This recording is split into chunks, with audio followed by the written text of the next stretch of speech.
the New York Times. You coined neural leadership. I'd love to introduce and welcome Dr. David Rock to the webinar today.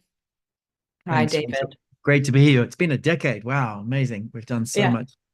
We've done so much in that time. Amazing. yeah. And I know we have so many people that join us week to week to learn, to tap into the science. For some of our newcomers, I'd love to hear from you in 2 minutes. Tell us the history of NLI. Tell us, where we've come from. It's been a 26-year overnight success, as these things are. But if you knew us back then, in fact, we have a 24-year employee in Australia where we started. If you knew us back then, there's some very common themes all the way through the organization. And we've always been about helping smart people be smarter. And we've kind of gone through a lot of big transformations, starting out really as a coaching organization. We've now trained about 25,000 coaches around the world, but we became a coaching culture company fairly early on in like the year 2000, and did a lot of work around coaching culture, and then realized that coaching was kind of always important, never urgent. What really mattered to organizations was performance and people and driving success of the organization. And we transformed about a decade ago, around when you arrived. We transformed to really focusing on organizational issues, and particularly focused on like really building habits. I guess we took the coaching work and said, all right, we're experts in real change. How do we scale that? How do we scale real change? And so we've been building this world of IP around impact, scale, and speed across very large audiences using, I guess, principles of coaching in a way. So it now looks like whole of company transformation. So last year it was about 3 million employees became more effective in some way, built new habits, but across about 300 organizations. So until recently, we haven't done anything really for the public. It's been all very organizationally focused. And but the thread through all of it has been a few things. One is making smart people smarter, and the second thread is actually by understanding the brain. Mm-hmm. That's been there, from the very, very beginning. And we've been, really, really excited about the incredible developments in brain research. And then we've been kind of waiting for technology to catch up to be able to do something with all this research. And, we're excited about the potential for AI. So that's the kind of the snapshot. We're a team of about 200. We've worked with 2/3 of the Fortune 100. And we do a ton of original research, then we advise, and then we also do big change initiatives as well. But today we're going to talk about research and kind of some big ideas, but hopefully that's helpful to give people some context. Yeah, yeah. And I love to tell people, NLI likes to look for complex problems, big problems, anywhere that we see people spending a lot of time or a lot of energy, a lot of money, and not always getting a lot of return, or getting return is really complex. Like those are the places where you like to lean in and we like to lean in and say, there's something here that science is going to help us. And we're here to talk about AI today, which is, I think, such a hot topic. Everybody's asking, how can I get return on AI? How can I use AI? I wonder if you could tell us and those watching, like how you see NLI's research really helping in the world of AI. How's our work relevant? Yeah, I mean, it's super relevant. It's like, I mean, we study, the way people like make decisions, right? The way people actually process information. We study like the capacity limits of our working memory and how to get around them.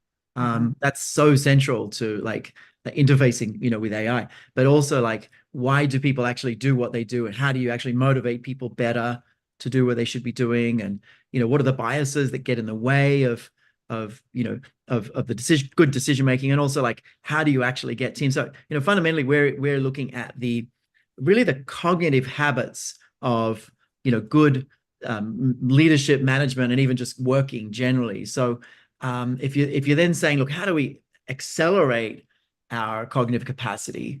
It helps tremendously to actually have a fundamental understanding of what that cognitive capacity is individually and in groups. So we're kind of really well placed to think about that.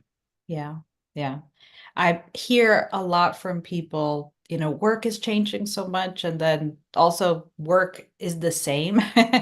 Like sometimes issues that were coming up 25 years ago, 30 years ago, 50 years ago, we're still asking ourselves, how can we help people perform better? How can we keep them motivated?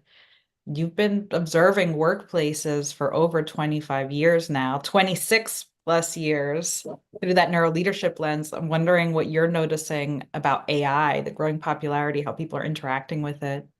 Yeah, it's a great question. So I actually started to think about this like 5 or 6 years ago, when we first started to see kind of voice recognition happening and stuff. And I think um, there's been these really big transformations in technology and therefore how we work Mhm. um, over the last 20 years. But there's actually a history of it. And I think the way to understand it is to think about humans and technology and how we interface. And bear with me, I'll slow down and kind of explain the story. But when people first started interfacing with technology, it was literally like punch cards on like these giant IBM machines that helped man get to the moon.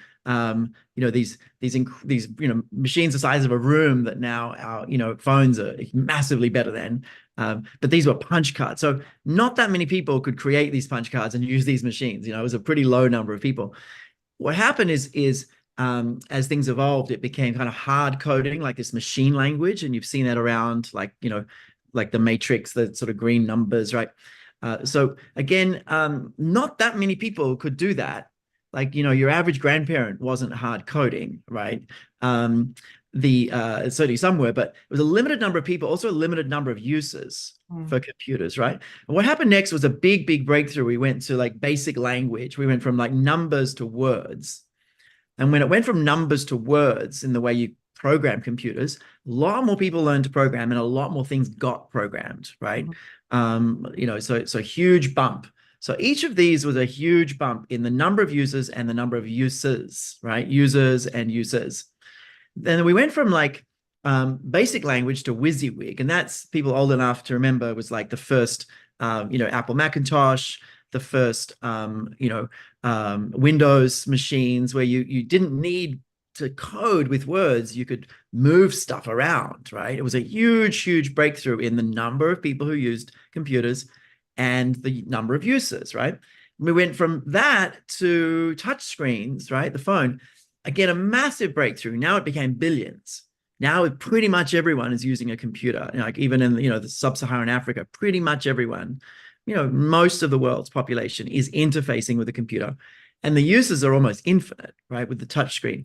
But what's interesting is that what AI is doing is giving us another interface breakthrough, in that all of these different breakthroughs basically required not just less training and less learning, but less working memory, like less of your intellectual capacity or your brain capacity in the moment, to go from, oh, I want to, do a task, to doing that task with technology. Like first it was like days of punching holes, right? And then it was like moments. But now with AI, like it will kind of imagine the tasks you need doing for you. It learns you, right? But also you can just talk, and you can just say, and it'll understand what you mean. Hey Siri, get me a flight to Houston, and it knows your preferred airline. It knows your, seat configuration. It's Mhm. so just a lot less effort, and of course now the users are pretty much infinite. So I think of AI as an interface breakthrough, and with every interface breakthrough, there's been major opportunities in the business world, like major transformations in how we work. And I think this one will be just as big. But it actually all comes back to how hard it is to actually get anything done in the world with this brain. And the easier we make it to interface with technology, the more our brains can actually do, just because it's, we have such limited capacity. So that's kind of the way I see it. Yeah, yeah. And I do think, I mean, it's striking every day. Like if you think about at a local level, our kids in schools, there's computers everywhere. You can't enter an elevator without there being a screen. And then at that global scale, like you mentioned, I mean, the most remote locations, Antarctica, those scientists have their computers. Extreme climate, there's computers. The big city is like Yeah. it's everywhere. Yeah, no, it's everywhere. Um, and I feel like it's so funny how, like, thinking about it as an interface, I had to think about this for a while, but those changes are not, they're not always apparent to people. And like I myself have found myself, saying, I don't need this interface yet. Or like I remember buying a TV a couple years ago with my husband and being like, why do I need a smart TV? I can just connect 50 devices to it. And so, human interaction with these interfaces is complex. Uh, Yeah, it's interesting. There's a long history actually of human behaviors tracking quite a bit behind technology changes, right? There's sort of a long history of that. I mean, I've been spending a lot of time with CEOs lately doing these half-day retreats with like 20 CEOs in energy or technology or different groups. It's been fascinating. I've really got a chance to see what like, hundreds of leaders are thinking about, with AI now. And I thought there was this sort of first like wave of overwhelming excitement maybe a year ago. It's like, oh, everything's going to change really fast, right? And Microsoft data that came out in the last week or two is really interesting. About 3/4 of people are using AI in some ways, but about half of those people, it's just in the last 6 months they've started, and about half of the people using it are actually bringing their own device to work.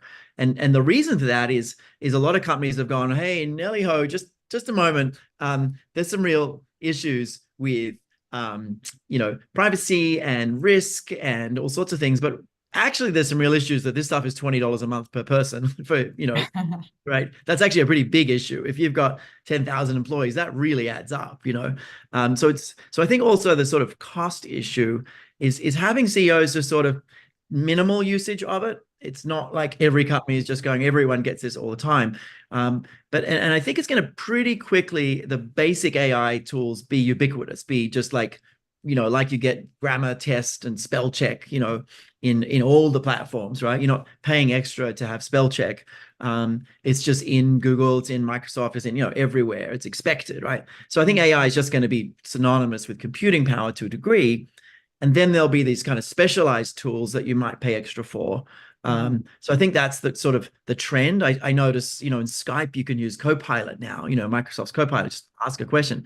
It's like, wow, it's already kind of there. It's a pared down version, but it's still kind of there. So I think that's the way it's going. Certainly, like if you're, there are certain industries that are being very disrupted. Like if you're a translator, your job's not really needed anymore as much because you can do that, using AI. So certain tasks, but on the whole, companies aren't doing this massive downsizing. If anything, they're scrambling to hire AI people to think about, AI more deliberately. That's kind of what we're seeing at the moment. Mm-hmm. And part of what I hear and what you're saying is people are expecting these tools and they're going out there and doing it themselves, finding their own tools, DIYing things from an AI perspective. And you see all these organizations trying to, I've heard this from my clients, but trying to harness that energy and say, no, no, no, no, you all come with some random practices or different ways of doing things. And like, we want you to have good habits. We want you to have solid habits when it comes to technology and how you apply it at work. And we're, I like to think of us as obsessed with habits, our habit masters. That's our core business. We've been helping people, I think over 3 million people at this point. I wonder if you could tell us a little bit more about those cognitive habits, the habits that help people use AI better. Yeah, it's a really important question, and we don't like to weigh into any topic unless we have a real point of view that is not just sort of trivial and is actually helpful and is unique, because and there's lots of people thinking about this and talking about it, So I will say we're sort of we're sort of the middle of the beginning of thinking about this. We don't have like a fully fleshed out answer yet, but we've got some directions and some hunches as to kind of the right way to apply this. But I think there's something to I think there's something to sort of just to go back one point though, there's something to sort of the half the people are bringing things themselves. I saw in the Microsoft data, it's a really fascinating study just out that the reason people are using it and what they're seeing is people are finding it actually works more fun again and they're more creative, right? And they're more productive. So we don't see that very often, sort of a tool that makes people actually more creative and more productive. So there's good things here, but it does seem really important that you actually use it just right. So we've been looking at it and saying, what are the habits of mind consistent to, all industries, all levels, or countries, right, or companies, everything. What are the habits of mind, the cognitive habits that will make people the most productive at using AI, or the most creative, right? So we're looking at those things, and we actually think there's sort of two ways to think about this. Firstly, there's basically work you're doing in the moment, and then there's actually like reinventing whole processes, and they're slightly different things, right? So the doing work in the moment, this is really interesting, right? Everyone says, oh, well, you got to learn to write prompts. But what is it about prompts, right? You actually have to learn how to diverge, like create more divergent thinking, which takes a little bit of an understanding of the biases that creep in, a little bit of an understanding of the way we get kind of locked into schemas, this ability to really break out of those schemas, this ability to like create insights and kind of really expand your thinking. So it takes, a little bit of a growth mindset, a little bit of an understanding of like really how to kind of break out of molds, and then also an ability to like mentalize and put yourself in someone else's shoes. So there's all these really interesting capacities, and it's very trainable. And a little bit of training, you can get people much, much better at kind of asking these prompts and like following through with them, right? So that's one piece of it. The other piece of it is then once you've sort of got a whole lot of information, how do you know what's right? And I think AI is fantastic for then creating filters, right? So you got sort of prompts, then you got filters, and the filters are sort of after you've diverged and come up with 1,000 ideas. How do you use AI to filter to just the right ones? How do you create just the right filters? And again, looking at sort of, really understanding divergent thinking, understanding bias, but also understanding kind of execution, can make you much better at the filter. So, prompts and filters, we think we can build, really better habits in those with some of the neuroscience making that easier, right? And then the second part, I won't spend as much time, but the second part is sort of, as you're trying to review a system, there's collecting data, there's finding insights in those data, and then there's driving real behavior change with that. And in that realm, really, really helpful to understand insight itself and what they are and how to find them, how to measure them, right? And also, of course, really helpful to understand human behavior change if you're trying to do that. So we've been sort of putting those two categories, kind of real time and then systems, into sort of a body of work. We're calling it Augment, and we think there's some really fantastic habits that people can learn that are consistent across sort of all types of usage. So Augment is like a sort of solution in development. We're actually looking for partners who want to pilot this with us, who, to build this out together. And if you're from an organization and you're interested in having a conversation about that, just put Augment and your company name in the chat and someone will follow up with you. Augment and your company name. If you're from an organization and interested potentially in a conversation to do at least a pilot with that and possibly further. So we think there's something there in sort of teaching people to have the right habits. And really that's probably like every employee, certainly every manager, maybe even every employee. So that's the way we're seeing it. And we think our research on insight, on capacity, on bias, on these things can be really, really helpful there.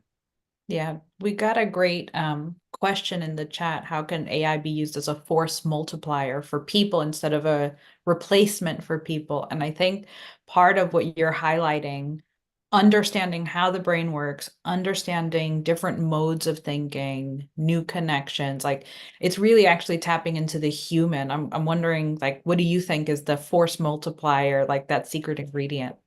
I mean, I think I mean, of course, we have a hammer, so everything looks like a nail, but Yeah. we do think understanding the brain is really, really helpful. Like understanding, not just, hey, we have bias, for example, but the 5 categories of bias and really being able to apply that to actual scenarios in real time.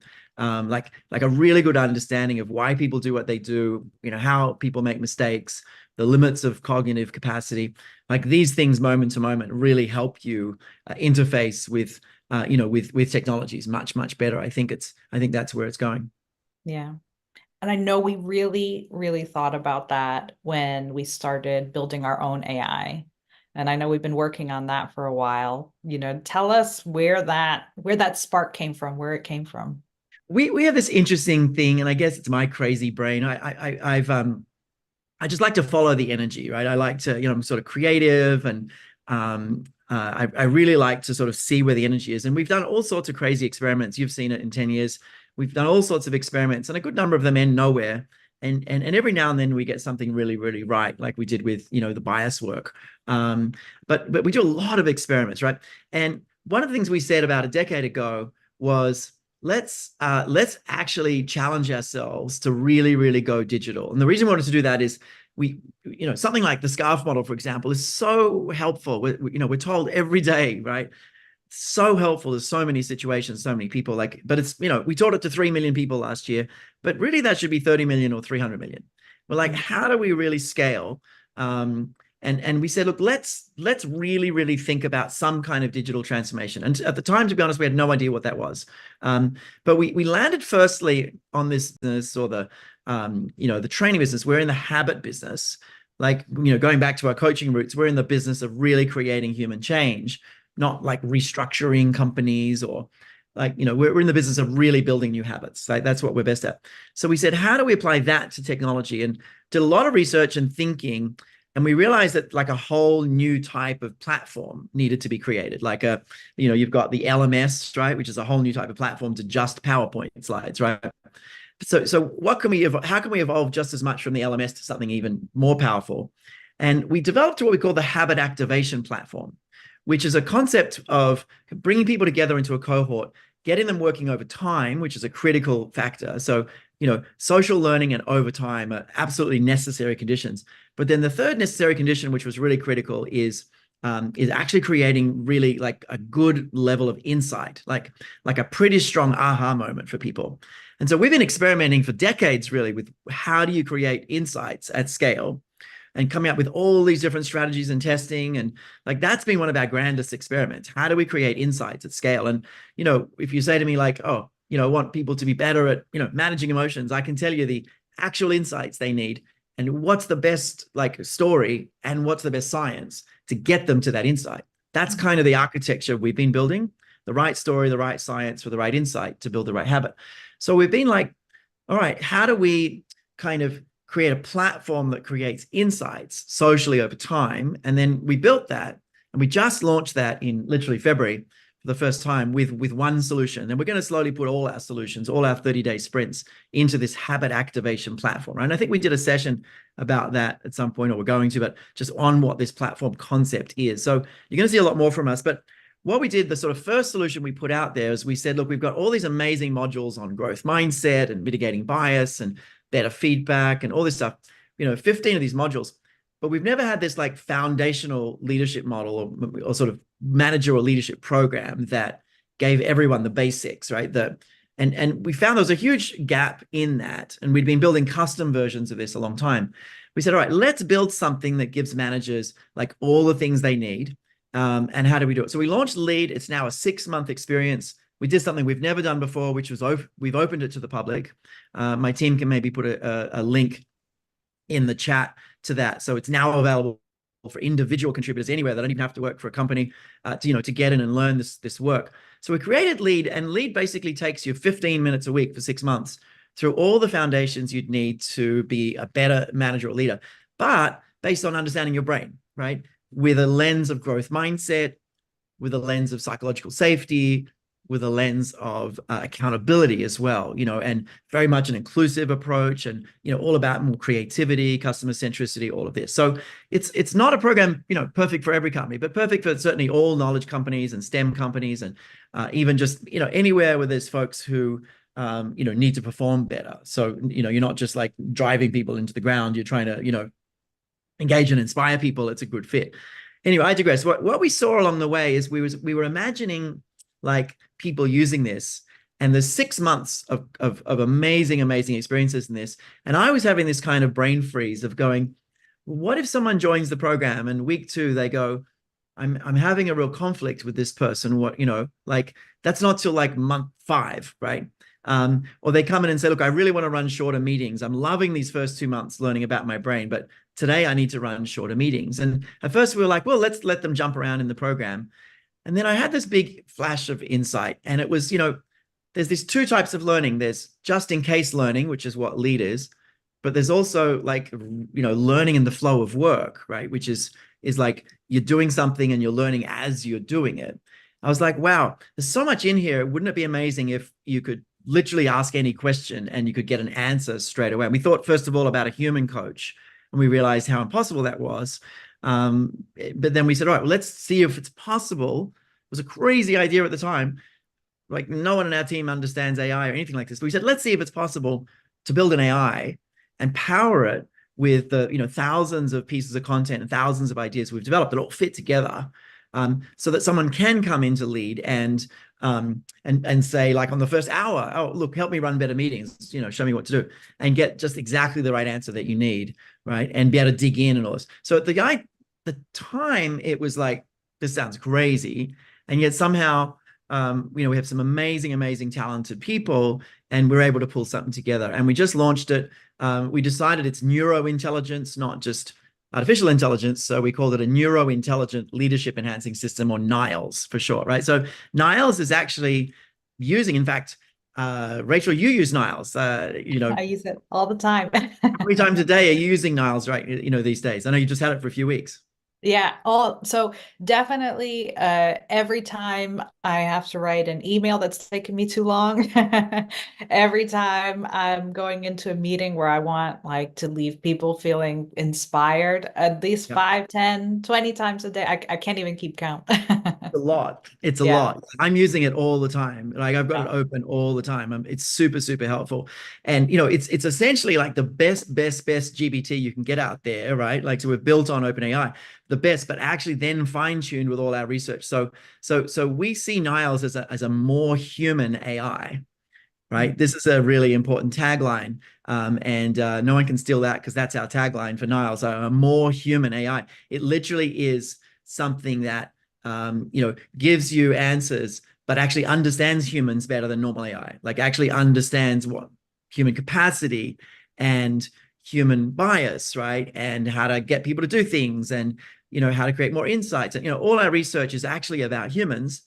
So we're putting all that. So that's what Niles is. And it's we've just kind of given it to our own employees just in the last couple of weeks.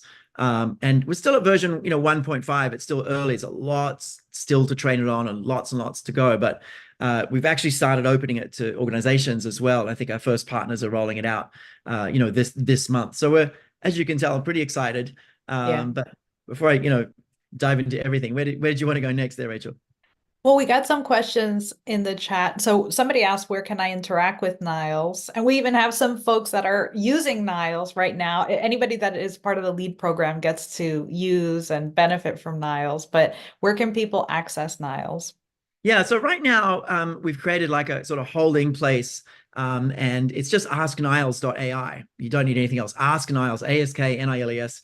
Just askniles.ai. If you put that in, if you have problems with that, askniles.com also works.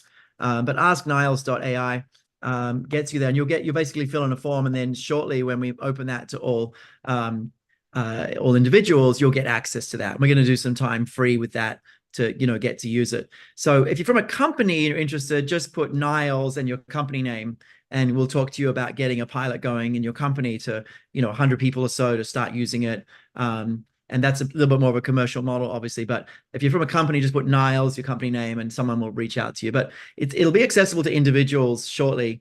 But definitely get on that list, get on that waiting list to start to use it. Yeah. And I mean, what you're saying about, just to go back to something you said about learning in the flow of work, I talk to so many people that are thinking about, 70, 20, 10 all the time, where 70% of learning happens on the job, in the field, on the plant floor. And so many HR professionals, talent professionals, managers wondering, how can I facilitate that 70%? How can it feels so wild. And it feels like, well, it just happens when it happens. And I love that Niles is actually your leadership coach in your pocket. It's out there in the wild with you. Yeah. Um, and I really appreciate those flashes of insight, like your hypothesis that leaders and managers in particular need a specialized AI tool.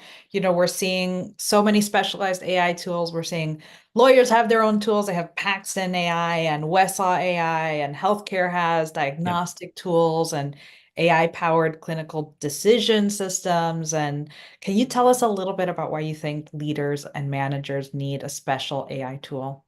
Yeah, right. Because maybe, this doesn't need to exist, right? Maybe, Yeah. you can just go to Skype and ask Copilot in Skype a question or anything, right? And the reality is, I think for managers and leaders, they have a certain like set of needs, like a lawyer AI that helps you like, really like write, legal documents has to be a very specialized AI, right? And I actually think managers and leaders need a very specialized AI as well. And there's a few qualities it needs. The first thing is it actually needs to give you answers that are very actionable and direct, not like a list of 12 things you could try, but like, here's what research says is like the best thing you could probably try, or let me ask a question or two more so I can work that out for you, right? But really giving people like something actionable, something right, without taking away all autonomy. That's one thing, because managers and leaders are very busy. They're not students, they're not researchers, right? They want to know what they can do, right? That's the first thing. Second thing is they also should have the ability to dig in further. If you say to a manager like, hey, maybe in this instance, don't tell someone what to do, maybe try asking them a question. The manager might be like, why would I want to do that? And you need to be able to click in for people who want to and kind of go a click deeper, to explain like what happens in the brain when you just tell people an answer versus ask them. And here's what that looks like, and maybe even a click deeper. So it's sort of like reversing the whole training process and starting with the leader's question and then being able to dig in. And I think that will disrupt a lot of training because it will become less necessary in time. But I think so first thing is very, very actionable, very simple, quite headliney, but then the ability to click in and dig in. And you can't do that without a consistent research base, right? The third one, and this is a really difficult one, is a management AI needs to be really, really coherent to like the world of work generally, right? So, so if you talk about meetings, it doesn't think you're talking about AA meetings or something, right? Or PTA meetings. It knows you're talking about workplace meetings, right?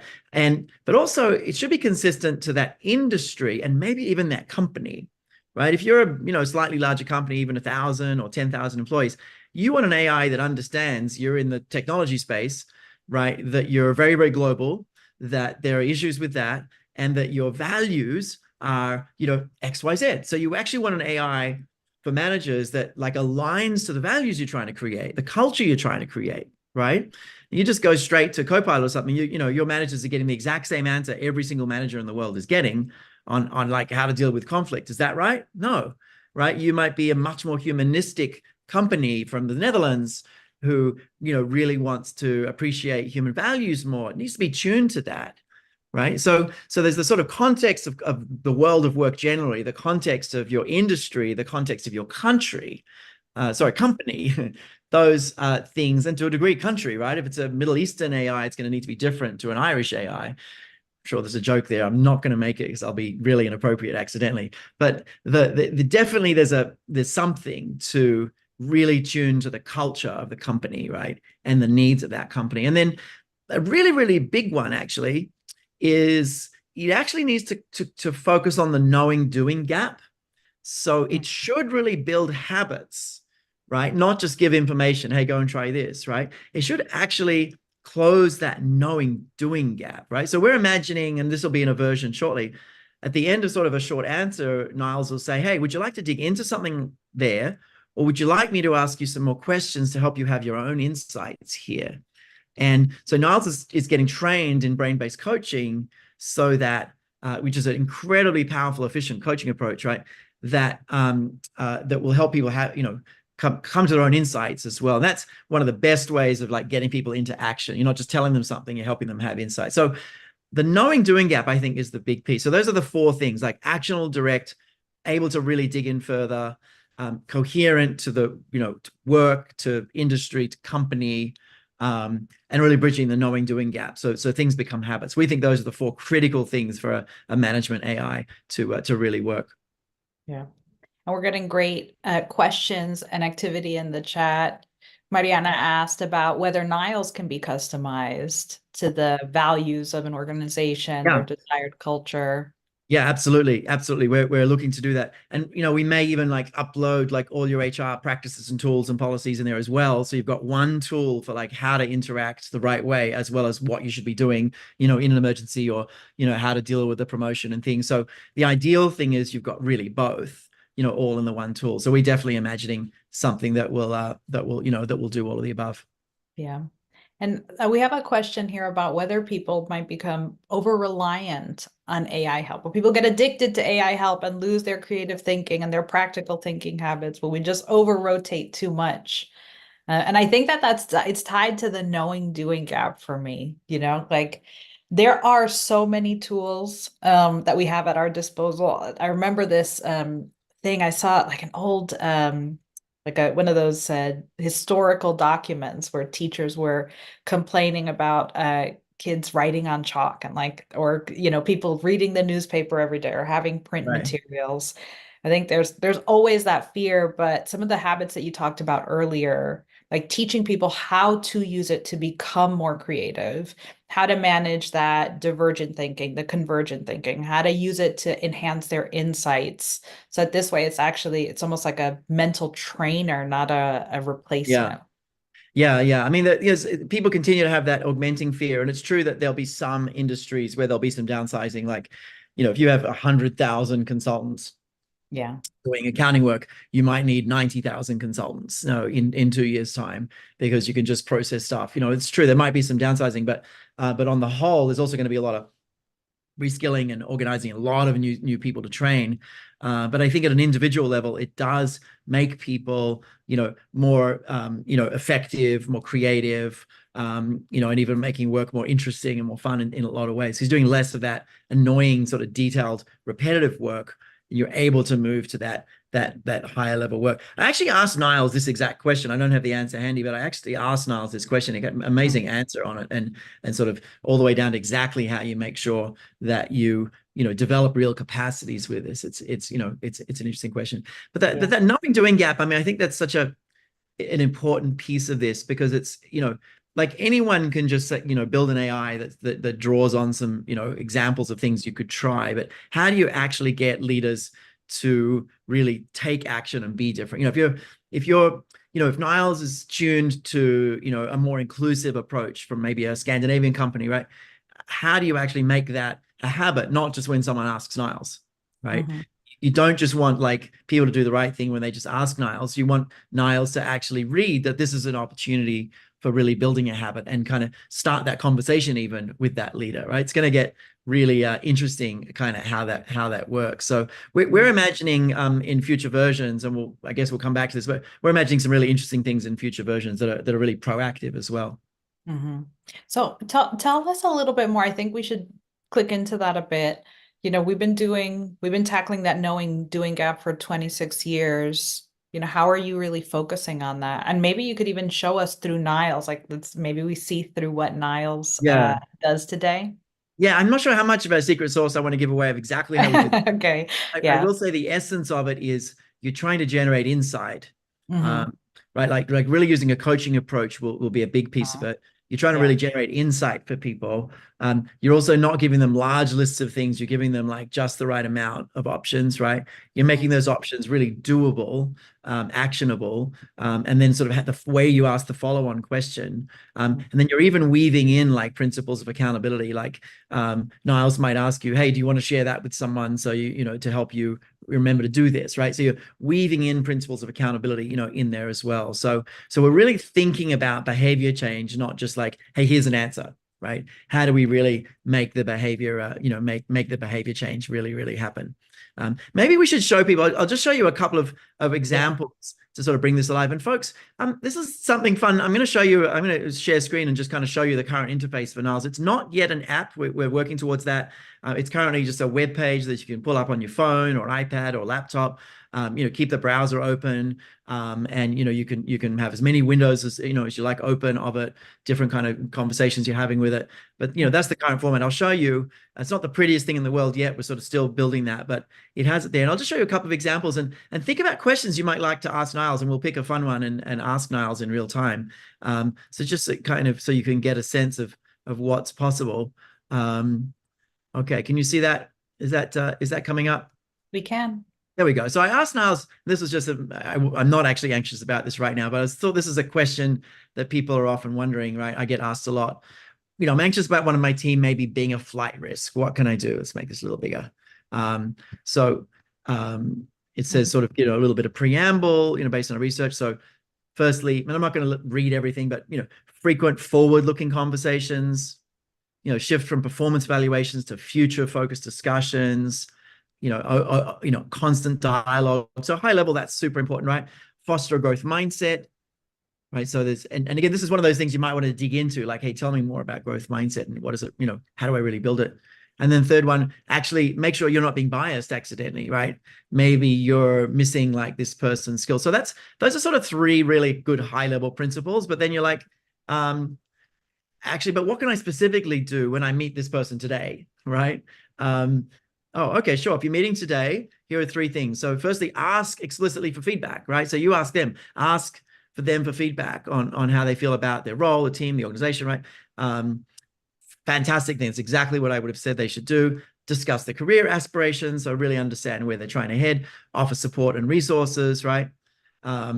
Fantastic, great. So this person just canceled their meeting. Write an email. I can send them to see what's going on, right? So, and Niles has just written a beautiful email here, checking in and rescheduling our catch up. Generally value our one-to-one conversations as they provide us a great opportunity to connect, discuss your experiences, etc. Your insights are important to me. I'm keen to hear about your aspirations and, would you be open to rescheduling? So just a really thoughtful note, taking into account, growth mindset, psychological safety, all this stuff. Actually, the person just replied with, I'm too busy right now. What should I do next, right? Here's we go. Acknowledge their workload, right? Offer flexible alternatives, emphasize the importance and benefits without applying pressure, right? Write me a short text message. I could send along those lines. Here it is, right? Here's the actual text message, right? So there you go. So there's an example, like all the way through of like helping you at every level be just as effective as you can, right? Isn't that crazy? Let's show you another one. This is a really interesting one. My boss might be creating all this stress for me, right? From wanting to report on everything all of a sudden. Why would this stress me out so much? Like, what's going on here? So you're sort of struggling with something. So here we go. The sudden requirement could be based in autonomy, right? So drawing on obviously the SCARF model. So that could be having increased workload and pressure, uncertainty that comes in. You can tell I'm in New York City. Speaking of uncertainty, you can hear the sirens in the background. Linking to SCARF again, SCARF coming up, lack of trust, and then impact on status. So it's sort of broadly explaining. It sort of starts broadly and then gives you a chance to kind of dig in. Which domain of SCARF might be the biggest issue? Oh, Niall says probably autonomy, right? And explains kind of why, how this might work, the stress response that happens. Oh, what could I do to balance out this autonomy issue? Actually, and it gives you, a couple of great answers there. So this is, this is it gives you a sense of kind of what's really possible. Let's try some questions from the group. What do we have coming in? We have one, and I got a good answer. I can flip to my screen if you want, but I got hey, Niles, how can I stop my direct report from mansplaining? I like to Thank you, challenge Diane, Niles. I for actually like that. it when Niles fails, because we actually only have him fail like probably one in 30 or 40 answers. He doesn't have something really helpful. So we'll see. How can I stop one of my team members mansplaining? Yeah, I can share my screen if you want, because I popped it in. That's all right, I got it. Yeah, how can I stop one of my team members from mansplaining? One of my team members mansplain. Yeah, see if it understands. And there's a couple of other ones coming in. So just while these are coming up, we might put up the polls. If anyone wants to kind of jump off quickly, maybe my team can put the poll up. It takes about 15 seconds for these to get answered. So if my team can put the poll up, it'll let us know sort of how to follow up with you in different ways. Like as an individual, you can do things, but as an organization, are you interested in bringing Niles in, or as an individual interested in accessing Niles? Interested in lead individually or corporate? So there's a lot of options there. Sorry, it's a bit of cognitive load, but we'll just put that poll up there. Okay, here we go. Here's Niles' response there. Addressing mansplaining. So observe and document specific instances instead of making general accusations. Provide feedback privately. That's really important, so that you're not creating a status threat, right? Focus on what to build on, where to refocus. So that's really important. That's our feedback model. So what to build on, where to refocus.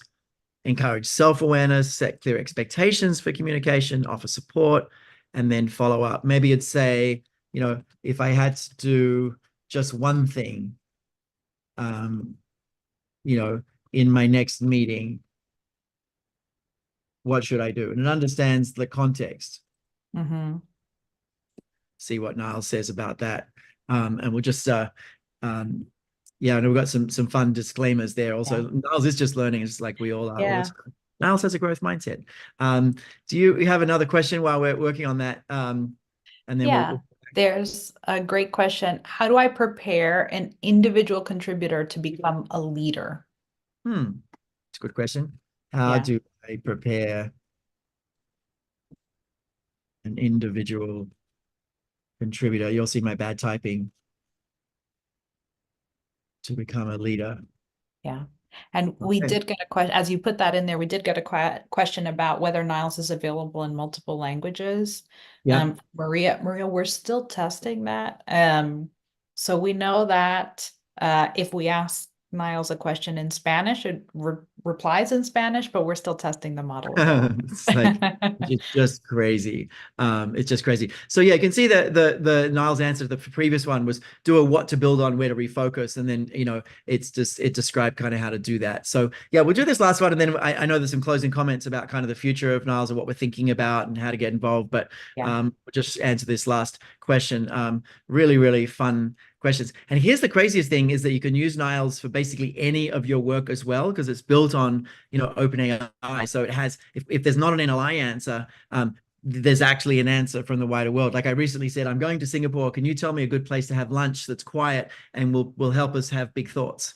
And it actually gave, which obviously we haven't trained it in, right? And it actually gave me a really fantastic restaurant in the Botanical Gardens to meet with someone. So you can use it for, anything, not just management and leadership tasks, which makes it a fantastic tool. And hot off the press, we're going to be pricing it at lower than ChatGPT and these other options. So you basically can get a very, very workplace tuned, ChatGPT in a sense, but cheaper than the normal one that's actually got all our stuff. And that's what we're seeing with all our employees is they're using it constantly for all these difficult human stuff, but also for everything.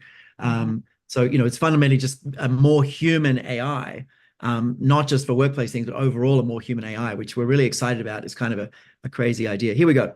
Individual contributors be a leader.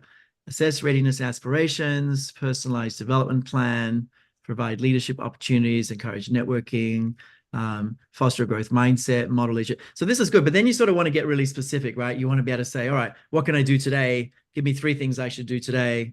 And thanks, Yvonne. That's a good point. I didn't ask it for somewhere that was nice and cool as well. Hilarious. But anyway, that's what Niles can do today. So I think the poll's still up. Just we'll get lots of answers from you. I think we've got 35 folks answered the poll so far. Definitely get an answer in the poll if you're interested in sort of any follow-up so we know how to support you. But I think we had a couple more questions, Rachel, before we let folks get back to it. Yeah, well, just first, big thank you to you, David, for sharing everything that you shared. We want to continue talking about this. We're going to do more research on this. This is just the beginning for us. A couple of announcements for those that are listening. So the poll will help you sign up and get a copy of our AI white paper. Right. In addition to getting the AI white paper, if you're interested in learning more about Niles, either for your organization or for yourself, please let us know. Also, if you're a senior executive and you want to connect at a deeper level with the Neuro Leadership Institute, we have the ability for you all to sign up for our insider exchanges, Oh, yeah. which are smaller, more intimate conversations where we're talking about the research, showing you our latest and greatest, and they're very exclusive roundtables. Yeah, we In actually have one addition, next week on AI and Niles. So we'll be like talking to maybe 20 or 30, senior talent executives, just, folks inside companies, about this and what it looks like and how to use it, all this stuff. So that's a session actually next week. So yeah. folks, if you put insiders in the chat also and just your company name and insiders, you can get a potential invitation to that community. It's a really cool community. Yeah. If space is available, we'll definitely try and send you all an invitation. In addition to that, if you all are interested in hosting an NLI event, we want to partner with you as a part of our community. And we also have wonderful podcast episodes. David, before we close, I wonder if I could ask you one final question to Yeah. leave us with insights and leave us with great energy. But tell us, as people are putting things in the chat, tell us about the future of Niles. What's in store for Niles? I remember meeting this executive years ago. I can't remember his name. He was a chairman at Yahoo for a while. He is really passionate about this idea of like software that could eat bad management. Like that was his phrase. Like, can software eat bad management, or technology, right? And I've always been thinking about that, like in real time, we can improve people's grammar and spelling, but can we improve the way that we manage and even just interact with each other, right? There's so many, just in my everyday life, so many unnecessary conflicts, so many unnecessary misunderstandings, so much like unnecessary sort of friction in human interactions. There's this quote from Theodore Zeldin, a philosopher at Oxford, one of my favorite thinkers. When will we make the same breakthroughs in the way we relate to each other as we've made in technology, right? And I think that something like Niles has the potential to really create that huge breakthrough in the way we relate to each other, but it's going to have to get smarter and smarter and smarter. So we're imagining, obviously there's an app coming, but we're also imagining something that's just woven into all your systems and, sees a meeting coming up with a new employee and says, hey, this person's scarf profile from what we can see on the web is high in certainty, you're high in autonomy, you'll probably accidentally do it this way, why don't you try it this way? Like ahead of time, not just learning in the flow of work, but ahead of time actually noticing trends and patterns and giving you these what we call neurointelligent nudges. So we're working on that kind of next, neurointelligent nudges, and then maybe you can switch it on and have it listen to certain meetings and then give you feedback after about how to be even more effective as a communicator and in your human stuff, right? So right now we're training it in the thousands of different elements of like what is capacity, what is insight, how do you have more insight, how do you have more capacity. So we're training it in the foundations of just being more effective from a brain perspective, but I think it can become this incredible application going forward. I met with a key person at Microsoft this week. We're long-term partners with them. They use, we're kind of the operating system for a big piece of leadership there. He was like, we can only see a little bit ahead, for the first time ever, we can only see a little bit ahead. So none of us really know where it's going.